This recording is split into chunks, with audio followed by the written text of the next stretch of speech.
வணக்கம் ஆண்டர்பிரனர்ஸ். இந்த மைக்கேல் மதன காமராஜன் படம் பார்த்துருப்பீங்க. 4 கமல் வருவாங்க. ஒரு பாயிண்ட் ஆஃப் டைமுக்கு மேலே யார் மைக்கேல், யார் மதன், யார் ராஜுன்னே தெரியாது. பயங்கர கன்ஃபியூஸ் ஆகும். இதே மாதிரி தான் நம்ம ஐடிஆர் சப்மிட் பண்ணும் போதும் 1 இல்லை 2 இல்லை 7 ஃபார்ம்ஸ் இருக்குது.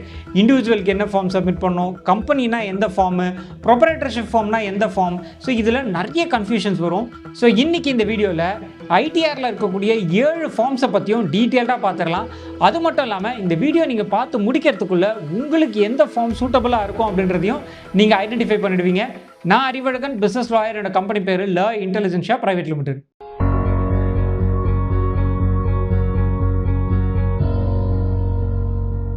சரிங்க, இந்த 7 ஃபார்ம்ஸை பற்றியும் டீட்டெயிலாக பார்க்கறதுக்கு முன்னாடி ஒரு முக்கியமான விஷயங்க. நிறைய பேருக்கு பிஸ்னஸ் ஆரம்பிக்கிறோம் அப்படின்ற ஒரு ஆசை இருக்கும். ஆனால் என்ன பிஸ்னஸ் ஆரம்பிக்கிறது, எப்படி ஆரம்பிக்கிறது, இதில் நிறைய ஸ்ட்ரகிள்ஸ் இருக்கும். ஸோ இவங்க எல்லாருக்குமே உதவும் நோக்கத்தில் நம்ம ஒரு ட்ரைனிங் செஷன் ஒன்று ஆர்கனைஸ் பண்ணலான்னு பிளான் பண்ணியிருக்கோம். அந்த ட்ரைனிங் செஷனோட பேர் ஐடியா டு பிஸ்னஸ். அதாவது எப்படி ஒரு ஐடியாவை உருவாக்கி அதை பிஸ்னஸாக கன்வெர்ட் பண்ணுறது, எப்படி அந்த பிஸ்னஸை லான்ச் பண்ணுறது, இதை பற்றின ட்ரைனிங் ப்ரோக்ராம் தாங்க. இது கம்ப்ளீட்டாக ஃப்ரீ ட்ரைனிங் தான். ஜூமில், அதாவது ஆன்லைனில் நாங்கள் இந்த ட்ரைனிங் ப்ரோக்ராம் கொடுக்குறோம். இந்த ப்ரோக்ராம் மட்டும் கிடையாதுங்க. நம்ம வாட்ஸ்அப் கம்யூனிட்டி இருக்கு இல்லைங்களா, அந்த வாட்ஸ்அப் கம்யூனிட்டியில் இருக்கக்கூடிய மெம்பர்ஸ்க்கு every 15 days once trainings organise பண்ணிட்டு இருக்கோம். நீங்களுமே அந்த வாட்ஸ்அப் கம்யூனிட்டிலையோ இல்லை ட்ரைனிங்லையோ ஜாயின் பண்ணணும் அப்படின்னா அதுக்கான லிங்க் டிஸ்கிரிப்ஷனில் கொடுத்துருக்கோம். மறக்காமல் அந்த லிங்கை கிளிக் பண்ணி ட்ரைனிங்கில் ஜாயின் பண்ணுங்க. ட்ரைனிங்கில் மீட் பண்ணுவோம். சரிங்க, இந்த ஐடிஆர் ஃபார்ம்ஸ், அதாவது இன்கம் டேக்ஸ் ரிட்டர்ன் சப்மிட் பண்ணுறதுக்கு ஃபார்ம்ஸ் இருக்குங்க. இதில் மொத்தம் 7 ஃபார்ம்ஸ் இருக்குது. நிறைய பேர் கேட்பாங்க, ஏன்பா 7 ஃபார்ம்ஸு, வெறும் ஒரே ஃபார்மாக வச்சிங்கன்னா யார் வேணாலும் அந்த ஃபார்மை ஃபில் பண்ணி சப்மிட் பண்ணி நம்ம வந்து கணக்கு தாக்கல் செஞ்சிடலாமே அப்படின்னு. பட் இந்த ஐடிஆர் ஃபார்ம்ஸில் உங்களுடைய சோர்ஸ் ஆஃப் இன்கம் என்ன, அதை பேஸ் பண்ணி நிறைய கேள்விகள் இருக்கும். நீங்கள் வெறும் சிம்பிளாக சம்பளம் மட்டும்தான் வாங்குறீங்க அப்படின்னா அதுக்கான ஃபார்மில் நிறைய கேள்விகள் இருக்காது. ரொம்ப சிம்பிளாக எளிமையான ஒரு ஃபார்மாக இருக்கும். அதுவே நீங்கள் பிஸ்னஸ்லாம் பண்ணுறீங்க அப்படின்னா அதில் நிறைய கேள்விகள், என்ன இன்கம், என்ன சோர்ஸ் ஆஃப் இன்கம், எவ்வளோ எக்ஸ்பென்சஸ், இந்த மாதிரி நீங்கள் நிறைய விஷயங்களை நீங்கள் சப்மிட் பண்ண வேண்டியிருக்கும். பேலன்ஸ் ஷீட் சப்மிட் பண்ணணும், இந்த மாதிரி ஃபினான்ஷியல் ஸ்டேட்மெண்ட்ஸ் எல்லாம் சப்மிட் பண்ணணும்.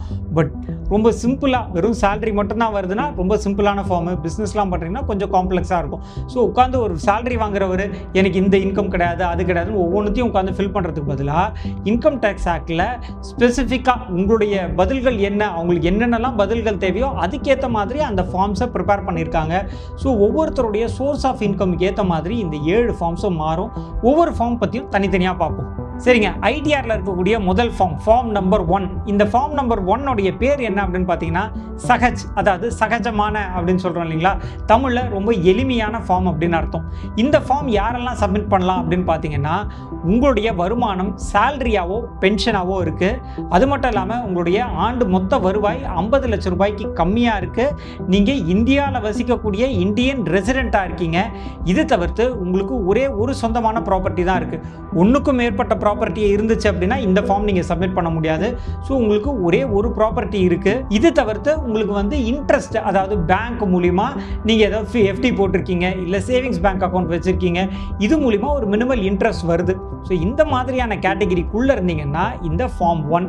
ரொம்ப சிம்பிளாக சொல்லணும்னா நீங்கள் ஒரு சம்பளம் வாங்குகிற நபர், உங்களுக்கு 50 லட்சம் ரூபாய்க்கு கம்மியாக தான் சம்பளம் இருக்குது, உங்களுக்கு வேறு எந்த ஒரு சோர்ஸ் ஆஃப் இன்கமும் கிடையாது, ஒரே ஒரு வீடு இருக்குது, ஒரு வீடுக்கு மேலே இருந்தால் இந்த ஃபார்ம் கிடையாது, உங்களுக்கு பேங்க் மூலிமா கொஞ்சம் இன்ட்ரெஸ்ட் வருது. இந்த கண்டிஷன்ஸ் எல்லாம் இருந்துச்சுன்னா நீங்கள் ஃபார்ம் நம்பர் 1 அப்படின்றது சப்மிட் பண்ணலாம். அண்ட் இந்த ஃபார்ம் பற்றி குறிப்பாக ஒரு விஷயம் சொல்லணும் அப்படின்னு பார்த்தீங்கன்னா இந்தியாவில் பெரும்பாலான நபர்கள் சப்மிட் பண்ணக்கூடிய ஃபார்ம் இதுதாங்க. கிட்டத்தட்ட 3.5 கோடி பேர் இந்த ஃபார்ம் 1 அப்படின்றது சப்மிட் பண்ணுறாங்க.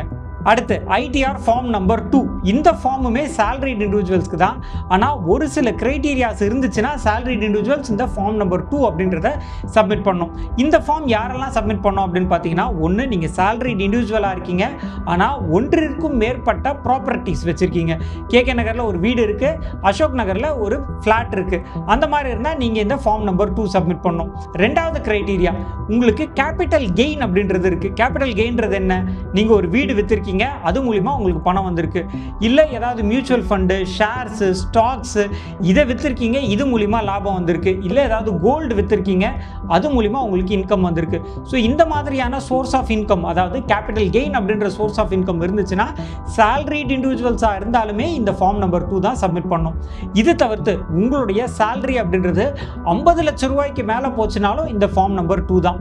இது தவிர்த்து என்ஆர்ஐஸ், அதாவது நான் ரெசிடென்ஷியல் இந்தியனாக இருக்காங்க, வெளி வெளிநாட்டு வாழ் இந்தியர்களாக இருக்காங்கன்னா இந்த ஃபார்ம் நம்பர் 2 தான். இதை தவிர்த்து நீங்கள் ஏதாவது ஒரு கம்பெனியில் டேரக்டராக இருக்கீங்க, அந்த டேரக்டர் அந்த private limited company public limited கம்பெனிலாம் டேரக்டர்ஸ் இருப்பாங்க இல்லைங்களா, அந்த மாதிரி நீங்கள் கம்பெனியில் டேரக்டராக இருக்கீங்க, ஆர்எல்ஸ் ஏதாவது அன்லிஸ்டட் கம்பெனியில் உங்களுக்கு பங்குகள் இருக்குது, அந்த கம்பெனியில் டிவிடெண்ட் டிக்ளேர் பண்ணுறாங்க, அந்த டிவிடெண்ட் அமௌண்ட் உங்களுக்கு வந்திருக்குனாலும் நீங்கள் இந்த ஃபார்ம் நம்பர் 2 தாங்க சப்மிட் பண்ணணும். சரிங்க, ஒரு உதாரணத்தோட பார்த்தா இந்த ஃபார்ம் 1 and 2 ரொம்ப ஈஸியாக புரிஞ்சுக்கலாம். பிரியா அப்படின்னு ஒரு ஹெச்ஆருங்க, ஒரு கம்பெனியில் ஒர்க் பண்ணுறாங்க. அவங்களுக்கு சேலரியாக மாதத்துக்கு 1.5 லட்ச ரூபா வருது. ஸோ வருஷத்துக்கு 18 லட்ச ரூபா சம்பாதிக்கிறாங்க. சம்பாதிக்கக்கூடிய பணத்தை ஒரு பேங்க்கில் சேவிங்ஸ் அக்கௌண்ட்டில் போட்டு வைக்கிறாங்க. அது மூலிமா அவங்களுக்கு கொஞ்சம் இன்ட்ரெஸ்ட் வருது. இதுதான் அவங்களுக்கான சோர்ஸ் ஆஃப் இன்கம். ஸோ இவங்க என்ன ஃபார்ம் சப்மிட் பண்ணணும்? Form number 1, ITR form number 1. அதுவே இதே பிரியா ஹெச்ஆர் தான். அவங்க வந்து சம்பாதிக்கக்கூடிய பணத்தை பேங்க்கில் மட்டும் போடலை, கூடவே ஷேர்ஸு, மியூச்சுவல் ஃபண்டு இந்த மாதிரியான இடங்களையும் அவங்க இன்வெஸ்ட் பண்ணுறாங்க. அது விற்கிறது மூலிமா அவங்களுக்கு ப்ராஃபிட்டும் வருது. இதுதான் கேபிட்டல் கெயின். அது மட்டும் இல்லாமல் அவங்க என்ன பண்ணுறாங்கன்னா ஒரு 5 சவரன் கோல்டு வைக்கிறாங்க. அந்த கோல்டை போன ஃபினான்ஷியல் இயரில் ஒரு 5 லட்ச ரூபாய்க்கு விற்கிறாங்க. அது மூலிமாவும் அவங்களுக்கு பணம் வந்திருக்கு. இப்போ அவங்க என்ன ஃபார்ம் சப்மிட் பண்ணணும்? ITR form number 2. ஸோ இதுதாங்க உங்களுக்கு சம்பளம் தவிர, இன்ட்ரெஸ்ட் தவிர வேறு எந்த ஒரு சோர்ஸ் ஆஃப் இன்கமோ இல்லைன்னா நீங்கள் ஃபார்ம் நம்பர் 1 சப்மிட் பண்ணணும். அதுவே உங்களுக்கு வந்து அதர் சோர்ஸ் ஆஃப் இன்கம், குறிப்பாக கேபிட்டல் கெயின் இருக்குது அப்படின்னா நீங்கள் சப்மிட் பண்ண வேண்டிய ஃபார்ம் நம்பர் 2. அடுத்து மூணாவது ஐடிஆர் ஃபார்ம் நம்பர் 3. இது யாருக்கெல்லாம் அப்ளிகபிள் ஆகும்னு பார்த்தீங்கன்னா, ஒன்று ப்ரொப்ரைட்டர்ஷிப் ஃபார்ம். ப்ரொப்ரைட்டர்ஷிப் ஃபார்ம் மூலிமா நீங்கள் வந்து மேனுஃபேக்சரிங்கோ, ட்ரேடிங்கோ இல்லை ஒரு சர்வீஸ் ப்ரொவைடராகவோ இருக்கீங்க அப்படின்னா நீங்கள் சப்மிட் பண்ண வேண்டிய ஃபார்ம் இந்த ஃபார்ம் நம்பர் 3 தாங்க. இதை தவிர்த்து ப்ரொஃபஷனல்ஸ், அதாவது doctors, lawyers, architect, chartered accountants இந்த மாதிரி ப்ரொஃபஷனல் சர்வீஸ் பண்ணுறாங்க இல்லைங்களா, அவங்களுக்குமே இந்த ஃபார்ம் நம்பர் 3 அப்படின்றதாங்க அப்ளிகபிள். அடுத்து ஐடிஆர் ஃபார்ம் நம்பர் 4. இந்த ஃபார்முக்கு ஒரு பேர் இருக்குது, ஐடிஆர் சுகம் அப்படின்னு சொல்லுவாங்க. அதாவது தமிழில் சொல்லணும் அப்படின்னா ரொம்ப எளிமையான ஒரு ஃபார்ம், ரொம்ப ஈஸியான ஒரு ஃபார்ம்னு அர்த்தங்க. ஸோ இது யாருக்கெல்லாம் அப்ளிகபிள்னு பார்த்தீங்கன்னா, டேக்ஸில் ப்ரிசம்ப்ஷன் டேக்ஸ் ஸ்கீம் அப்படின்னு ஒன்று இருக்குது. இந்த ஸ்கீமில் வரவங்களுக்கு எல்லாருக்குமே இந்த ஐடிஆர் ஃபார்ம் நம்பர் 4 தாங்க. சரி, இந்த ப்ரிசம்ப்ஷன் ஸ்கீம்னா என்ன, இது யாருக்கெல்லாம் அப்ளிகபிள் ஆகும்னு பார்த்தீங்கன்னா, நீங்கள் ஒரு பிஸ்னஸ் பண்ணிட்டு இருக்கீங்க, ரொம்ப ஸ்மால் ஸ்கேலில் ஒரு பிஸ்னஸ் பண்ணிட்டு இருக்கீங்கன்னா உங்களுக்கு இந்த ப்ரிசம்ப்ஷன் ஸ்கீம் அப்படின்றது அப்ளிகபிள் ஆகும். அதுலேயும் குறிப்பாக நீங்கள் வந்து கூட்ஸை பேஸ் பண்ணி பிஸ்னஸ் பண்ணுறீங்க, நீங்கள் ஒரு ட்ரேடராகவோ மேனுஃபேக்சரராகவோ இருக்கீங்க அப்படின்னா உங்களுடைய ஆனுவல் டர்ன் ஓவர் அப்படின்றது 3 கோடி ரூபாய்க்கு கம்மியாக இருக்குது அப்படின்னா உங்களுடைய மொத்த டர்ன் ஓவர்லேருந்து 6லேருந்து 8% ப்ராஃபிட்டாக டிக்ளேர் பண்ணி அதுக்கு நீங்கள் வந்து டேக்ஸ் கட்டினீங்கன்னா போகிறோம். அதில் நீங்கள் குறிப்பாக புக் ஆஃப் அக்கௌண்ட்ஸ் அப்படின்றதே மெயின்டைன் பண்ண வேண்டாம். புக் கீப்பிங்ன்றதே நீங்கள் வந்து ஸ்கிப் பண்ணிக்கலாம். புக் கீப்பிங்கை ஸ்கிப் பண்ணிவிட்டு உங்களுக்கு வரக்கூடிய மொத்த வருவாயிலேருந்து 6லேருந்து 8% மட்டும் நீங்கள் ப்ராஃபிட்டாக டிக்ளேர் பண்ணி அதுக்கு டேக்ஸ் கட்டினா போகிறோங்க. அதுவே நீங்கள் ஒரு ப்ரொஃபஷனலாக இருக்கீங்க, டாக்டராகவோ லாயராகவோ இருக்கீங்கன்னா உங்களுக்கு வந்து மொத்த வருவாயின்றது 75 லட்ச ரூபாய்க்கு கம்மியாக இருக்கணும். அப்படி கம்மியாக இருந்துச்சு அப்படின்னா நீங்கள் உங்களுடைய மொத்த வருவாயிலிருந்து 50% ஃப்ளாட்டாக ப்ராஃபிட் அப்படின்னு டிக்ளேர் பண்ணிவிட்டு அதுக்கான வருமான வரி கட்டினா போகிறோங்க. ஸோ இந்த கேட்டகரி கீழே இருக்கவங்க நம்ம வந்து ஃபார்ம் 4 அப்படின்றத சப்மிட் பண்ணலாம். சரிங்க, இவ்வளோ நேரம் நம்ம பார்த்த ஃபார்ம்ஸ், அதாவது ஃபார்ம் 1, 2, 3, 4 இது எல்லாமே இண்டிவிஜுவல்ஸ்க்கு, அதுவும் குறிப்பாக பார்த்தீங்கன்னா சம்பளம் வாங்கக்கூடிய இண்டிவிஜுவல்ஸ், ஆர்எல்ஸ் பிஸ்னஸ் பண்ணக்கூடியவங்க, இல்லைனா ப்ரொஃபஷனல்ஸாக இருக்கக்கூடிய இண்டிவிஜுவல்ஸ், இவங்க எல்லாரும் சப்மிட் பண்ண வேண்டிய ஃபார்ம்ஸ் தான் இந்த ஃபார்ம் 1லேருந்து 4 வரைக்கும். இப்போ அடுத்து பார்க்கக்கூடிய 3 ஃபார்ம்ஸுமே நிறுவனங்கள், அதாவது கம்பெனிஸாக இருக்கீங்க அப்படின்னா உங்களுக்கு அப்ளிகபிள் ஆகக்கூடிய ஃபார்ம்ஸ் தான் இந்த ஃபார்ம் நம்பர் 5, 6 and 7. இது ஒவ்வொன்றையும் பார்த்துடலாம். ஒன்று ஃபார்ம் நம்பர் 5. இந்த ஃபார்ம் நம்பர் 5 அப்படின்றது யாருக்கு அப்ளிகபிள் அப்படின்னு பார்த்தீங்கன்னா, குரூப் ஆஃப் பீப்புள், அதாவது 2க்கும் மேற்பட்ட நபர்கள் சேர்ந்து பண்ணக்கூடிய பிஸ்னஸஸ்க்கு அப்ளிகபிள் ஆகும். ஒன்று பார்ட்னர்ஷிப் ஃபார்ம், நீங்கள் 2 இல்லை அதுக்கு மேற்பட்ட நபர்களோ சேர்ந்து ஒரு பார்ட்னர்ஷிப்பாக பிஸ்னஸ் பண்ணுறீங்க அப்படின்னா அந்த பார்ட்னர்ஷிப் ஃபார்முக்குன்னு தனியாக பேன் கார்டு வாங்கியிருப்பீங்க இல்லையா, அந்த பார்ட்னர்ஷிப் ஃபார்முக்கு இந்த ஃபார்ம் நம்பர் 5 அப்படின்றது சப்மிட் பண்ணுவாங்க. இதே மாதிரி தான் எல்எல்பி, லிமிடெட் லயபிலிட்டி பார்ட்னர்ஷிப், அதே மாதிரி அசோசியேஷன்ஸ் ஆஃப் பீப்புள், ஏஓபி அப்படின்னு சொல்லுவாங்க, அதே மாதிரி பிஓஐ அப்படின்னு சொல்லுவாங்க, பாடி ஆஃப் இண்டிவிஜுவல்ஸ். இது தவிர்த்து கோஆபரேட்டிவ் சொசைட்டிஸ், லோக்கல் அத்தாரிட்டிஸ், இவங்க எல்லாருமே சப்மிட் பண்ண வேண்டிய இன்கம் டேக்ஸ் ரிட்டர்ன்ஸ் ஃபார்ம் அப்படின்றது ஃபார்ம் நம்பர் 5ங்க. அடுத்து ஃபார்ம் நம்பர் 6. இது யாருக்கெல்லாம் அப்ளிகபிள்னு பார்த்தீங்கன்னா, கம்பெனிஸ் ஆக்ட் கீழே ரிஜிஸ்டர் பண்ணியிருக்கக்கூடிய என்டிட்டிஸ், குறிப்பாக private limited company, public limited company, 1% company private limited, foreign companies operating in India, இந்த 4 வகையான நிறுவனங்களும் சப்மிட் பண்ண வேண்டிய ஃபார்ம் தான் இந்த ஃபார்ம் நம்பர் 6 அப்படின்றதுங்க.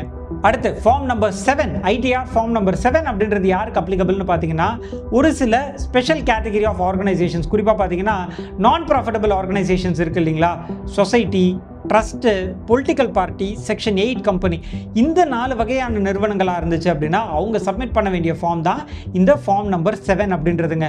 ஸோ இன்றைக்கி இந்த வீடியோவில் ஐடிஆரில் இன்கம் டேக்ஸ் ரிட்டர்ன் சப்மிட் பண்ணும்போது இருக்கக்கூடிய 7 ஃபார்ம்ஸ் என்ன, யாருக்கு எது அப்ளிகபிள் அப்படின்னு பார்த்தோம். இதில் ஏதாவது உங்களுக்கு சந்தேகங்கள் இருக்குன்னா மேலே இருக்கக்கூடிய நம்பர் காண்டாக்ட் பண்ணுங்கள். நான் அறிவழகன், பிஸ்னஸ் லாயர். என்னோட கம்பெனி பேர் ல இன்டெலிஜென்ஷியா பிரைவேட் லிமிடெட். நன்றி, வணக்கம்.